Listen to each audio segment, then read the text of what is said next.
Bonjour et bienvenue dans ce nouveau numéro du Journal des Biotech. Dans cette édition, on parlera dans notre point d'actu des dossiers chauds du moment avec Jamila El Bougrini. On regardera ce qui se passe sur DBV, sur Valneva et on s'intéressera aux acquisitions géantes réalisées en ce moment par les grandes pharma états-uniennes. Et puis, notre entretien est consacré à Laurent Lévy, président du directoire de Nanobiotix, le Journal des Biotech. C'est parti.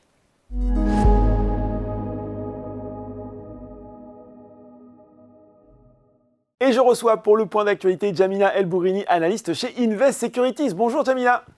Bonjour Laurent. Bon alors il faut le dire, le choix a été compliqué parce que l'actualité est particulièrement dense en ce moment dans le secteur. On s'est arrêté sur 3 dossiers, à commencer par Valneva parce que on a beaucoup parlé des attentes qu'il y avait autour de son vaccin contre la maladie de Lyme. On attendait des résultats, on les a eus et en tout cas, et on va voir avec vous s'il a eu raison ou pas, le marché a trouvé qu'il n'était pas du tout à la hauteur des attentes. Qu'est-ce que l'experte que vous êtes en pense ? Effectivement, ça réagit plutôt à la baisse. On pourrait penser qu'il y a eu une surréaction de la part des marchés. Ouais. Et en réalité, sur la question de savoir si effectivement il y a eu une surréaction ou pas, la réponse, comme souvent, est plutôt à nuancer. Donc, c'est oui et non. D'accord. Alors oui, effectivement, c'est une surréaction puisque les résultats sont parlants. On a quand même 70% d'efficacité. Sur un vaccin contre la maladie de Lyme, c'est quand même un très bon score. Ouais. Sachant qu'il n'existe aucune autre solution, c'est d'autant plus un bon score, parce que voilà, on est quand même sur une protection de l'ordre de 70%, donc ça n'est pas rien. Ouais. Ensuite, effectivement, sur le plan clinique, donc, le résultat est assez peu contestable, en tout cas discutable. En réalité, la déception vient du fait que sur les 2 études qui ont été menées, l'une n'a pas atteint son critère primaire en termes statistiques. C'est ça en fait, ouais, c'est ça en fait, ce qui a visiblement été, qui a posé problème. C'est ça, exactement. Ouais. Sur le plan clinique, il n'y a pas de discussion possible, le vaccin fonctionne. Okay. On a un taux d'efficacité de 70%. Sur l'une des 2 études, en fait, on n'a pas eu suffisamment d'événements pour atteindre la puissance statistique, donc on a des résultats qui sont plutôt bien orientés, mais effectivement, sur le plan statistique, donc vraiment purement mathématique, il n'y a pas eu suffisamment d'événements pour qu'on puisse dire que le résultat qui est observé est un résultat solide, fiable. Ouais, c'est ça. Ouais. Vraiment, c'est la robustesse statistique qui est remise en question sur l'une des 2 études. Okay. Donc, effectivement, le marché a peut-être un petit peu réagi. Et en fait, la réponse non à cette question, c'est qu'en réalité, ce n'est pas tellement une réaction sur ce programme-là en particulier, c'est plutôt en fait un rattrapage de news, en tout cas de signaux qui étaient perçus un petit peu négativement et qui n'avaient pas été intégrés dans le cours, justement, l'attente de ce rendez-vous qui était un rendez-vous crucial dans la lecture du dossier Valneva, pardon, Lyme, et donc en fait, une espèce de point de suspension sur ces résultats-là et les différents événements négatifs qui sont arrivés en fait sur ce dossier au fur et à mesure ont été dilués, en tout cas temporisés dans l'attente de ce catalyseur-là. Et finalement, en fait, on s'attendait à des résultats qui soient vraiment très propres sur le plan clinique et statistique, et ça n'a pas été le cas. Et finalement, en fait, ça a juste permis un réancrage de l'equity story globale. Et tous les comment dire, les petites déceptions, c'est ça, ouais. Ils ont payé les petites déceptions d'un seul coup, en fait, quand je vous écoute. Voilà, en fait, voilà, tout ce qui avait été temporisé jusque-là en attendant ce catalyseur-là, en fait, il y a eu un effet de rattrapage. Donc, on a effectivement le dossier IXCHIQ, comme on le sait, qui malheureusement a été très déceptif sur la fin de l'année et qui le sera encore, à mon avis, puisqu'effectivement, en face de ça, indépendamment du cas isolé de Valneva, on a quand même en face un concurrent Bavaria Nordic qui gagne très sérieusement du terrain sur le sujet. On a eu les résultats financiers aussi sur 2025 qui ont montré des guidance pour 2026 qui étaient plutôt timides, prudentes, pour ne pas dire, voilà. Donc, en tout cas, très en dessous du consensus. Donc là aussi, normalement, on aurait dû avoir une lecture négative. Le titre a plutôt bien résisté, mais c'était toujours en attente des résultats de Lyme. Et si les résultats étaient ressortis franchement positifs, ça aurait permis en fait de passer outre tous ces sujets un peu négatifs, mais comme ça n'a pas été le cas, en fait, il y a eu un rattrapage et un réancrage de toute l'écoute-historie autour de ce catalyseur-là un petit peu décevant. Bon, Jamila, moi je retiens dans ce que vous avez dit quand même que c'est un vaccin pour lequel aujourd'hui il n'y a pas d'équivalent, qu'il offre quand même une protection qui n'est pas négligeable sur un vrai besoin. C'est quoi la suite dans cette indication pour Valneva et pour son partenaire ? La suite, comme l'a très bien dit Pfizer, c'est qu'ils allaient déposer un dossier de demande d'autorisation sur le marché américain en première intention. Et ensuite, il y a de fortes chances que ça suive en Europe et dans d'autres zones. Le marché est quand même significatif parce qu'encore une fois, il n'existe rien. Un taux de protection de 70%, c'est un très bon score. Quand on sait que la moyenne des vaccins pour des infections virales, on est plutôt en général entre 45 et 55%. Donc, ça montre qu'effectivement, on est quand même sur un résultat qui est quand même cliniquement très bon. Satisfaisant, ouais. Voilà, donc Pfizer, si Pfizer dépose le dossier cette année, on peut s'attendre, vu la force de frappe de Pfizer, que ça puisse être déposé dans le trimestre qui suit, ou dans les 6 mois en tout cas devant nous. On pourrait avoir un retour de la FDA, qui sera la première agence sollicitée l'année prochaine. Et effectivement, là-dessus, on a des royalties qui reviendront à Valneva, qui permettront à la société de renforcer sa trésorerie, sachant que c'est aussi un petit sujet chez Valneva, parce que ils ont en 2025 refinancé leur dette, donc ça a permis de souffler, parce que normalement il y avait une échéance qui était attendue dès cette année, dès janvier 2026, qui aurait eu un énorme impact sur la trésorerie de Valneva. Donc ils ont réussi à repousser cette échéance-là, mais il y a encore un sujet, et c'est le fait qu'il y ait un renforcement des produits en propre avec les royalties à venir de Pfizer, ça ne peut être une bonne nouvelle. Donc a priori, c'est quand même bien engagé, il n'y a pas d'inquiétude. Bon. En tout cas, il n'y a pas d'inquiétude démesurée à avoir sur le fait que Pfizer ne réussisse pas à obtenir une approbation sur ce sujet-là. Bon, on va continuer, on va passer la déception, on va continuer à surveiller bien sûr le dossier Valneva. Il faut qu'on regarde aussi aujourd'hui DBV Technologies.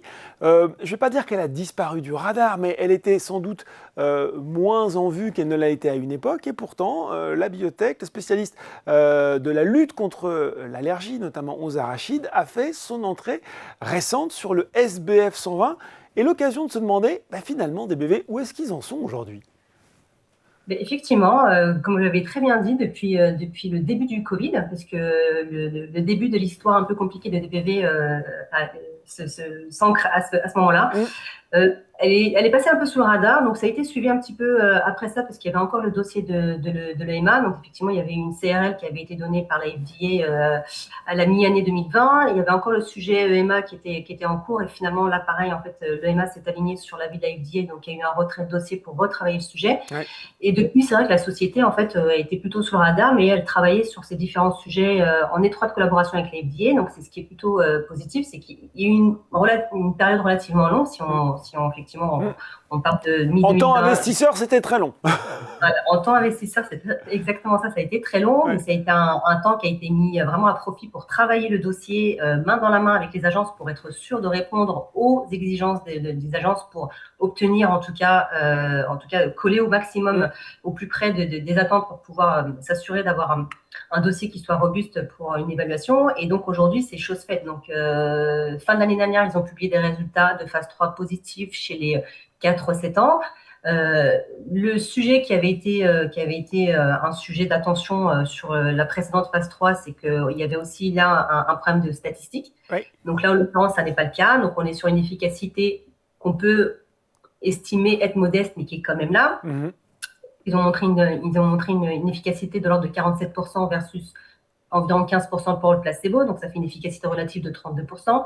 Mais avec une puissance statistique qui n'est pas discutable cette fois-ci. Donc, a priori, on est plutôt bon sur les critères cliniques qui étaient fixés avec la FDA. Ça, c'est le premier point positif. Le deuxième point positif, c'est qu'effectivement, ils ont retravaillé l'ensemble du dossier. Donc, ils ont décidé de splitter la population cible, donc entre les 4-7 ans et les 1-3 ans, pour vraiment avoir 2 schémas réglementaires complètement distincts, et s'assurer en fait de pouvoir avancer en parallèle sur ces 2 sujets-là. Donc, sur les 4-7 ans, ils ont validé maintenant la phase 3. Aujourd'hui, il est question de déposer un dossier durant le premier semestre 2026 auprès de la FDA pour une approbation. Et pour les 1-3 ans, on a une étude qui a démarré l'année dernière qui devrait être finalisée normalement fin de cette année. Donc, on attend des résultats top-line autour de novembre de cette année. Et dans la foulée, un dépôt pour une demande d'enregistrement réglementaire auprès de la FDA également. Donc, 2026 s'inscrit vraiment comme une année d'exécution sur le plan réglementaire. Et 2027, normalement, devrait être vraiment l'année de la délivrance et des résultats de la FDA, ce qui permettrait effectivement de mettre sur le marché le produit. Djamila, je vais oser cette question. Il y a encore un marché, parce qu'en fait, il y a déjà un produit. On sait également que quand on a une intolérance aux arachides, on a une discipline assez stricte, assez vite. Et on ne se pose plus tellement cette question qui est finalement quel besoin réel, quelle taille de marché finalement ce produit peut venir adresser. Le marché existe, Ouais. puisque l'allergie aux arachides est un vrai sujet. Maintenant, effectivement, la lecture qui a été négative jusque-là, aussi pour des bébés, c'est ce qui explique aussi que, au-delà de la Mm, CRL qui a mm. été donnée par la FDA en 2020, effectivement, le sujet est passé un petit peu sous le radar pour des bébés. C'est qu'il y avait Aimmune, donc avait été racheté par Nestlé, qui a vraiment été confronté à un échec commercial. Mm. Et cet échec commercial, en fait, il s'explique par différentes choses. Donc, la première des choses, c'est que dans le cas d'Aimmune, en fait, on était sur une formulation orale, Oui. qui est un premier biais négatif quand on parle de population pédiatrique. Donc, effectivement, chez les enfants, et d'autant plus chez les très jeunes enfants, c'est quand même compliqué d'avoir un traitement chronique au long Eh cours. oui, il faut prendre des cachets, hein, et les enfants, ils n'aiment pas ça. Voilà, on va le dire comme ça. Donc, c'est très exactement Ouais, ça. Et chez les petits, en plus de ne pas aimer ça, c'est compliqué de leur faire ouais, avaler quelque chose. ouais. Donc, il y avait ce premier sujet. Le deuxième sujet, c'est qu'en plus, il y avait des réactions qui étaient un peu sévères aussi, parce que là, typiquement, en fait, c'était de l'ingestion de poudre de cacahuètes. Donc, Ouais, ouais, on inhale en fait l'allergène en petite dose, en montant petit à petit pour désensibiliser. ouais. Donc là, il y avait aussi des fois des réactions assez sévères avec des chocs anaphylactiques. Donc ça a été le deuxième sujet qui, à mon avis, a fait que certains parents n'ont pas voulu faire prendre de risques à leur enfant. On peut les Et le comprendre. troisième sujet qui explique très probablement l'essentiel de l'échec commercial, c'est qu'ils ont eu leur approbation qui était pas une approbation franche, mais qui quand même était une approbation de la FDA durant la période du Covid. Mm. Et ce qui fait que quand on est sur un médicament en prise orale, en fait, vous avez une obligation de vous déplacer en cabinet chez l'allergologue pour prendre le médicament avec un temps d'attente sur place pour vérifier qu'effectivement il n'y ait pas de réaction sévère et de quick qui se déclare Oui. pour une prise en charge d'urgence s'il Rapide, y bah avait oui. vraiment une. Et donc tout ça en fait c'est des contraintes physiques qui ont fait que il n'y a pas eu le rendez-vous de ce produit-là avec les patients, puisque pendant le Covid, en fait, on avait une restriction, on devait rester confiné chez soi. Et c'est vrai que tout ça, ça a contribué au fait que ce produit-là qui existe, N'a pas, effectivement, n'a pas n'a fonctionné. pas fonctionné. Ouais. Voilà, n'a pas fonctionné sur le plan commercial. Et Des bébés, c'est quand même une approche qui est totalement différente. On est sur un patch. Donc il colle cette fois-ci le patch, Jamila?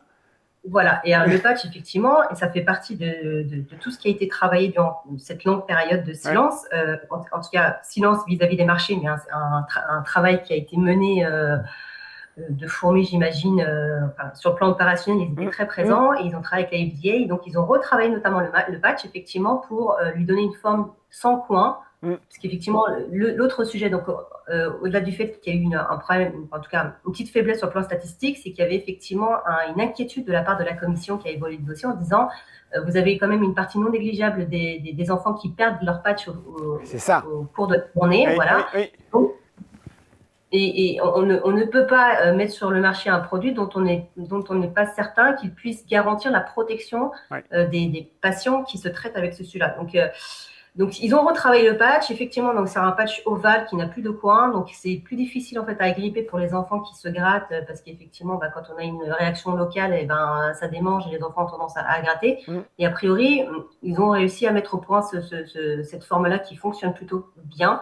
Et donc, à mon avis, c'est ce qui sera essentiellement regardé dans ce dossier-là maintenant par l'agence réglementaire, parce que les résultats cliniques sont là, la puissance statistique est là. Maintenant, c'est s'assurer qu'effectivement, sur le temps d'adhésion du patch durant la journée, on n'ait plus ce problème-là qui avait été identifié avec la première version. Et a priori, si c'est bon, il n'y a pas de raison en fait que les parents qui étaient très demandeurs d'une solution pour leur enfant n'aillent pas sur cette solution.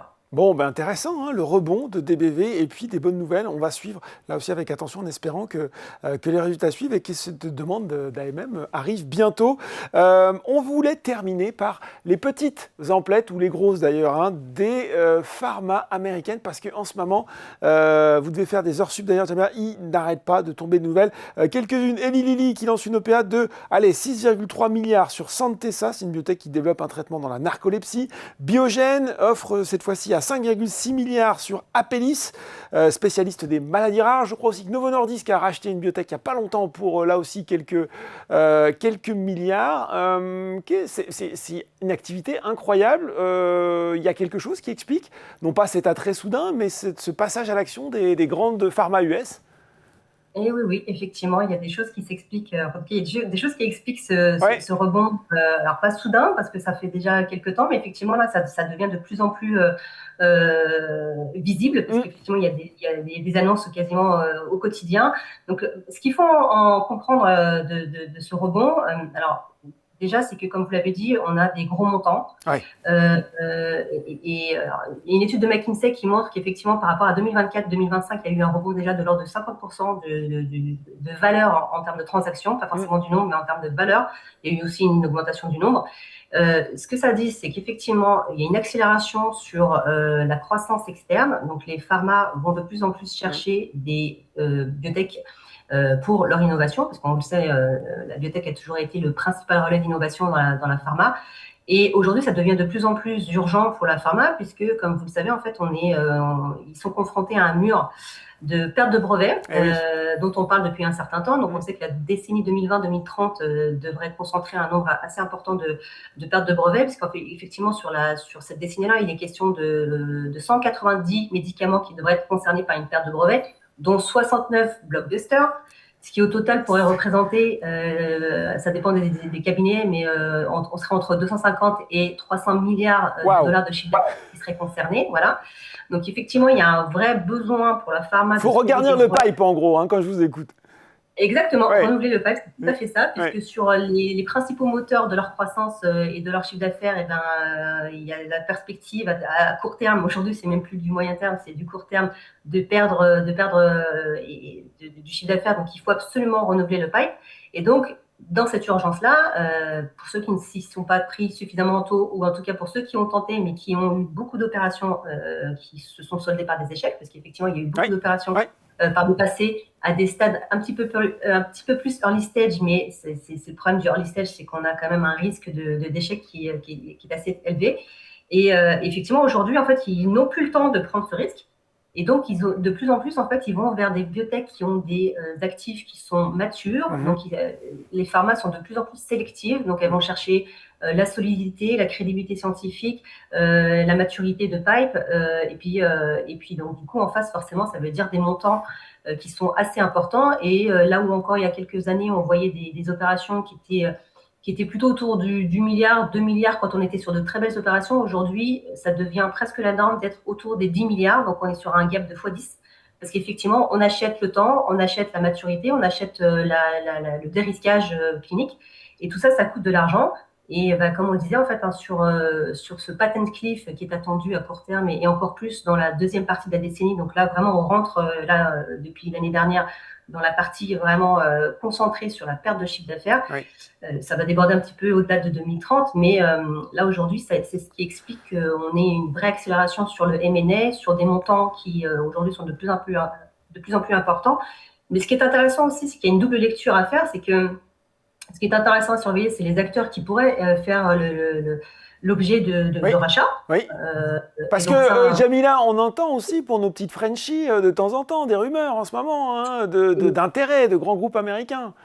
exactement, on a Ouais. quelques sociétés françaises qui font l'objet de rumeurs, en tout cas à ce stade, mais ça pourrait effectivement se concrétiser sur des catalyseurs positifs. Mais tout ça, même si ce sont des rumeurs, dans la plupart des cas, c'est assez crédible dans le sens où effectivement, on est sur des technologies qui intéressent la pharma pour plusieurs raisons. Et comme, bon, voilà, sans aucune surprise, sur la plupart des blockbusters là, qui sont concernés, on a beaucoup de solutions qui adressent l'immuno-oncologie, l'oncologie et l'immuno-inflammation. Donc, effectivement, ce sont les thématiques aujourd'hui qui font l'objet, pour l'essentiel, de ces opérations de rachat. Mais pas que, on a aussi des choses qui reviennent un petit peu sur le devant de la scène. Donc, il y a aussi des grosses opérations qui se font dans le domaine de la neurologie et tout ce qui est trouble du système nerveux central. Donc, vous l'avez évoqué encore tout à l'heure avec Elite B et Sentensa sur la narcolepsie, mais pas que, ça revient sur le devant de la scène. Bon, sans aucune surprise, le sujet de l'obésité aussi, qui n'a pas fini d'alimenter l'actualité dans le domaine de la santé pharma. Et ce qui est intéressant aussi à voir, c'est que si on parle de patent cliff, il y a évidemment le sujet de l'innovation et donc les opérations de M&A pour racheter de la biotech et l'innovation. Mais à côté de ça, on parle de ça, ce qui est intéressant de regarder et à surveiller, et chez Invest Securities, on l'avait déjà évoqué, c'est aussi toutes les sociétés génériques et biosimilaires qui, quand on regarde effectivement leur cours de bourse depuis 18 mois, oui, depuis 1 an, 18 mois, se porte très très bien, Oui. parce qu'effectivement, elles profitent de ce phénomène-là.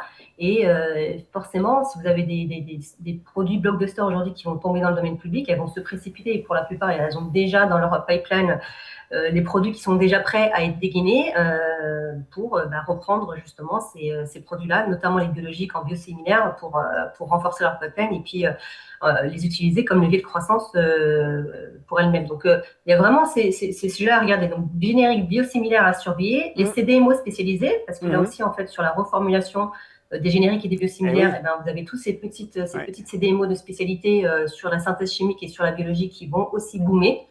Donc, c'est intéressant de prendre dans son ensemble ce rebond M&A, pas seulement sous l'angle pharma-biotech, mais aussi regarder les autres acteurs qui sont souvent aussi sous le radar, mais qui aujourd'hui, en fait, bénéficient d'une opportunité de marché qui est assez significative. Eh ben, c'est parfait, Jamila. Je vous propose, la prochaine fois qu'on se voit, on fera un petit point justement sur les sociétés, les spécialistes de biosimilaires ou les CDMO, avec quelques noms que nos spectateurs ne connaissent pas forcément. En tout cas, moi, j'aurais retenu ce terme, le patent cliff, voilà, et tout ce que ça va engendrer dans l'industrie de la bio, de la pharma, et puis même, effectivement, des biosimilaires.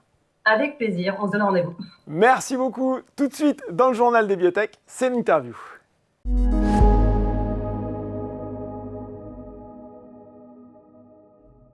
Et je reçois pour l'entretien Laurent Lévy, président du directoire de Nanobiotics. Bonjour Laurent. Bonjour. Bon, on a plein de choses à se dire, tant l'actualité, au choix scientifique, financière, boursière de Nanobiotics est riche ces derniers temps, mais il est de tradition dans le journal de biotech de toujours commencer par la science. Et justement, dans ce domaine, on a pu prendre connaissance en début de cette semaine, des résultats de l'étude de phase 2 qui évalue le NBTXR3 en combinant avec une chimiothérapie concomitante dans le cancer du poumon non à petites cellules de phase 3, non ressécables, on va être précis, c'est un peu technique, c'est un peu long, des résultats positifs. Qu'est-ce qu'on doit retenir quand on est investisseur de cette publication, de ces résultats, Laurent ? Donc, je pense qu'il faut prendre peut-être un peu de recul et remettre ces résultats dans le contexte. Donc, c'est un des essais qui est réalisé par Johnson & Johnson, qui est le partenaire avec qui on a signé la licence de ce produit pour le développement et la commercialisation dans le monde. JNJ 1900, c'est ça maintenant, son petit nom ? C'est ça. Et en tout cas, c'est son nom de code. Oui. Et donc, le poumon fait partie des essais que J&J mène, en parallèle des essais sur les cancers tête et cou. On y reviendra peut-être un petit peu plus tard. Et cet essai, il a une importance particulière, c'est que le poumon, comme on le sait, fait partie de ces indications où il y a énormément de patients, mais avec un besoin non satisfait assez énorme. C'est à peu près 2 millions de patients dans le monde chaque année qui ont le cancer du poumon, qui vont recevoir de la radiothérapie. Et là, on parle d'une sous-population qui sont les cancers de stade 3, localement avancés, pour qui aujourd'hui on donne de la radio, de la chimio. Et des cancers super compliqués, là. Enfin, c'est toujours très compliqué le cancer, souvent, en général, on va dire. Mais celui-là, aujourd'hui, a un nouveau standard de soins qui est établi depuis l'arrivée du durvalumab dans cette indication, avec radio, chimio et durvalumab. Et on arrive à soigner un certain nombre de patients, en tout cas à produire un bénéfice important, mais pas pour l'ensemble des patients. Et dans ce cas-là, ce qu'il faut faire, c'est essayer d'améliorer le contrôle local de la maladie. Et c'est pour ça qu'on a ajouté ce produit NBTXR3 ou JNJ 1900 à l'intérieur. Mais si on prend un peu de recul, pour nous, en tant que société, pourquoi cet essai est important ? Parce que c'est un essai qui est important pour Johnson & Johnson et donc pour la collaboration. On peut imaginer que si les résultats sont positifs, eh bien, ça va augmenter la valeur de cette collaboration et aussi augmenter la certitude de J&J à un moment donné de faire un chiffre d'affaires important puisque le marché du poumon est un marché gigantesque. Et aussi potentiellement d'étendre dans d'autres indications liées au poumon et pourquoi pas à l'extérieur même des indications du poumon. Donc tout ça pour nous est le prochain gros milestone qu'il y a en face de nous qui devrait déclencher tout un tas de choses. Qu'est-ce qu'on voit déjà dans ces résultats au niveau clinique, Laurent ? Donc, il faut toujours prendre avec soin, avec précaution ces résultats parce que ça concerne un petit nombre de patients pour le moment. Combien là précisément ? 7 patients, c'était comme ça que l'essai a été designé. Une toute première partie où on va tester la sécurité et la faisabilité et après enchaîner sur une partie randomisée où là on traite plus de 100 patients et comparer le standard de soins au standard de soins plus le produit. Et tout ça est déjà en route et on attend les résultats de la partie randomisée au tout début d'année 2027 si on regarde le calendrier de Johnson & Johnson. Mais pour revenir sur ces résultats, ce qu'on voit, c'est que déjà, on a un produit qui est administrable, donc tout le traitement a été faisable chez l'ensemble des patients et la sécurité est établie. On n'a pas trouvé d'effets secondaires importants sur les patients avec ce traitement. Et on commence à avoir des résultats d'efficacité sur un petit nombre de patients qui sont tout à fait intéressants. C'est-à-dire beaucoup de patients qui ont répondu avec des réductions tumorales importantes. Et aussi, tous les patients ont pu passer à l'étape 2, qui est celle de recevoir le durvalumab. Alors que d'habitude, dans le standard de soins, il y a un bon nombre de patients qui rechutent ou n'ont pas le temps d'aller récupérer ou recevoir le traitement numéro 2. Ouais. Donc, c'est petit nombre de patients, mais signal très intéressant. Maintenant, c'est pour ça qu'on attend les prochains résultats avec grande impatience. Alors, vous l'avez dit, la suite du calendrier, la prochaine étape, c'est premier semestre 2027, c'est ça, pour avoir plus de résultats? Alors, ce qu'on a vu et ce qui est communiqué par Johnson & Johnson, c'est vous avez raison de le rappeler, début 2027. C'est eux qui sont à la manœuvre là-dessus. Donc vous, là-dedans, vous êtes, entre guillemets, spectateurs un peu comme nous. Début 2027, donc pour ces résultats de phase 3. Donc voilà déjà pour ce... De phase 2. De phase 2, pardon. De phase 2. Voilà déjà pour cette nouvelle, pour cette actualité. Il y en a une autre plus financière cette fois-ci, puisqu'on a eu également, milieu de semaine, les résultats de Nanobiotix. Je vais vous dire ce que moi j'y ai vu, perte fortement réduite, baisse des dépenses de recherche et développement, une trésorerie équivalente trésorerie qui est presque à 53 millions d'euros, de quoi financer les opérations jusqu'en 2028. Est-ce qu'on a le droit de dire que Nanobiotix est dans une situation presque idéale pour aborder sereinement les prochaines étapes à venir? Oui, je pense que c'est tout le travail qu'on a fait en 2025 et 2024 qui nous ont amenés à cette situation. L'idée, c'était de se mettre dans une situation où on avait suffisamment de cash pour avancer nos opérations, bien évidemment, mais aussi suffisamment de cash pour attendre l'arrivée de milestone payment du contrat que nous avons avec J&J.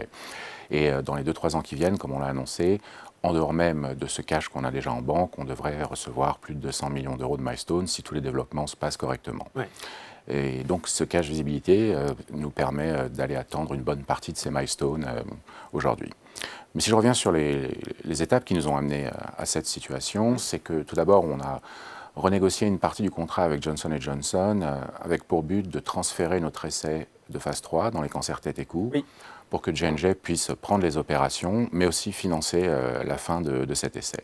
Et si on a fait ça, c'est pour permettre à J&J d'être en mesure, au moment où les résultats sont là, d'enregistrer le produit directement, plutôt que de faire le transfert beaucoup plus tard, après les résultats. Donc ce qui a fait décroître nos dépenses, bien évidemment, parce qu'on n'avait plus là en charge la baisse des dépenses de R&D en très grande partie. Oui, bien sûr. Plus aussi tous les efforts qu'on fait de contrôle et s'assurer qu'on investit correctement tout l'argent que l'on a de nos actionnaires. Donc tout ça nous a bien amélioré notre visibilité financière. Et ensuite, on a aussi fait ce deal avec HCRx qui nous a permis de complètement étendre la visibilité financière à début 2028. Bon, une visibilité financière qui est étendue jusqu'à 2028, justement. On en a déjà évoqué un, mais ça va être l'occasion également de regarder les autres. Quels sont maintenant les grands rendez-vous qu'on va cranter à l'agenda des investisseurs, des actionnaires de Nanobiotix ? Alors si on reste sur le premier produit, cette année on a beaucoup de résultats cliniques à produire. On a fini le recrutement de plusieurs essais que l'on mène nous ou avec le MD Anderson. Donc il y a l'essai sur le pancréas qui a été complété. Les résultats sont attendus cette année. On a aussi les résultats sur un essai qui est très important qui est fait par le MDA, qui est sur une cohorte de cancer du poumon, sur une population différente que celle que J&J traite dans son essai, mais qui pourrait servir de surrogate sur ce qu'on pourrait observer dans cet essai. Surrogate ? Alors surrogate, cherchez le mot en même temps en français. On pourrait en parallèle regarder ces résultats qui traitent une population qui potentiellement a rechuté après une première radiothérapie. Et l'idée, c'est de savoir si après de la radiothérapie, de la chimio et potentiellement des immunothérapies, est-ce qu'on peut avec une petite dose de radiothérapie et le produit, essayer de ramener les patients à une réponse importante.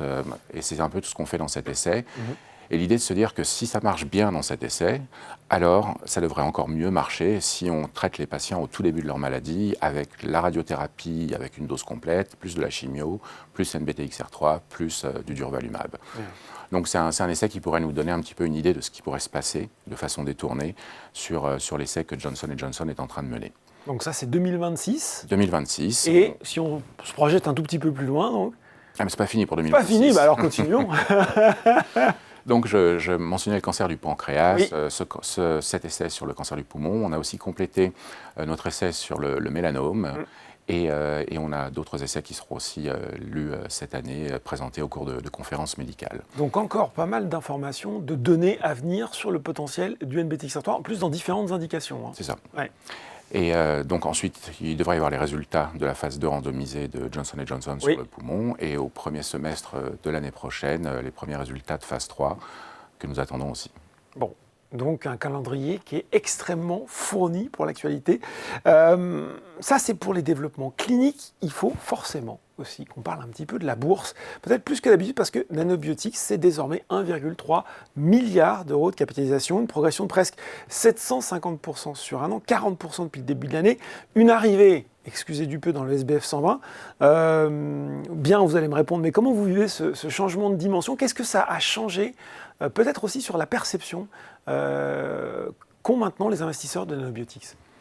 Bon, d'abord, ça ne change pas grand-chose pour nous en interne. On continue notre pas travail. Pas pris la grosse tête, c'est bon. C'est pas quelque chose qui aide généralement. Donc, ce que je dis aux équipes généralement, c'est quand on est en bas ou en haut, il faut toujours garder le cap. On a un boulot à faire, on a des patients qui attendent, on a des actionnaires qu'il faut récompenser de leurs attentes, donc il faut avancer, quoi. Et qu'on soit avec une market cap importante ou faible, on continue notre job. Maintenant, de façon rationnelle, on pense qu'on n'a pas encore atteint la valeur que l'on pourrait avoir. On en est très loin, mais c'est pour ça qu'on continue à bosser aussi.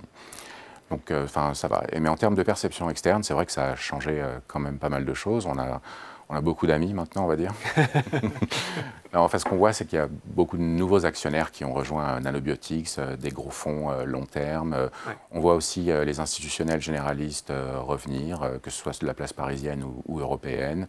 Et on a beaucoup plus d'impact, on est invité dans plus de conférences, à parler à plus d'investisseurs. On a beaucoup de demandes entrantes, alors qu'avant on allait voir les autres. Maintenant, c'est les gens qui viennent nous voir. Donc ça aide, c'est sûr. C'est une bonne chose. Donc une évolution, vous dites, de l'actionnariat aussi, c'est ça? C'est-à-dire que des gens qui finalement sont intéressés aujourd'hui de rentrer dans Nanobiotix? Oui, alors il y a toujours nos usual suspects, ceux qui sont là depuis un moment, qui nous aident, qui nous ont soutenus et qui continuent à nous soutenir. Mais on a vu de gros fonds commencer à rentrer ces derniers mois. Bon. L'éléphant dans la pièce, il faut qu'on en parle. Ce sont bien sûr les nombreuses rumeurs sur l'intérêt de Johnson & Johnson d'acquérir Nanobiotix. Intérêt que vous avez démenti, enfin pas l'intérêt, mais en tout cas la rumeur que vous avez démenti. Mais quand on regarde ça d'un point de vue stratégique, on peut se dire que ce n'est pas illogique. Qu'est-ce que vous pouvez nous dire, parce que je comprends bien que ce n'est pas simple, sur le sujet? Presque rien, je dirais. Voilà. Bon, d'abord, des rumeurs, il y en a déjà eu, c'en est une nouvelle, il y en aura probablement d'autres. Il faut toujours prendre ça avec des pincettes. Et après, il y a des bons journalistes et d'autres journalistes. Et nous, on continue à bosser, à avancer. Est-ce que Johnson va nous racheter un jour? Peut-être, on verra bien. Pour l'instant, nous, comme je le disais, on a notre boulot, on avance et on continue à délivrer de la valeur pour tout le monde. Bon, et donc on se dit quoi? On se dit, on prend connaissance des résultats qui vont être publiés en 2026 et le gros rendez-vous, c'est début de l'année prochaine, c'est ça? À peu près. Ouais. Vous reviendrez en parler sur le plateau? Avec plaisir. Bon, super. Merci beaucoup, Laurent Lévy. Explication complète sur l'actualité de Nanobiotix. Merci, Laurent. Merci.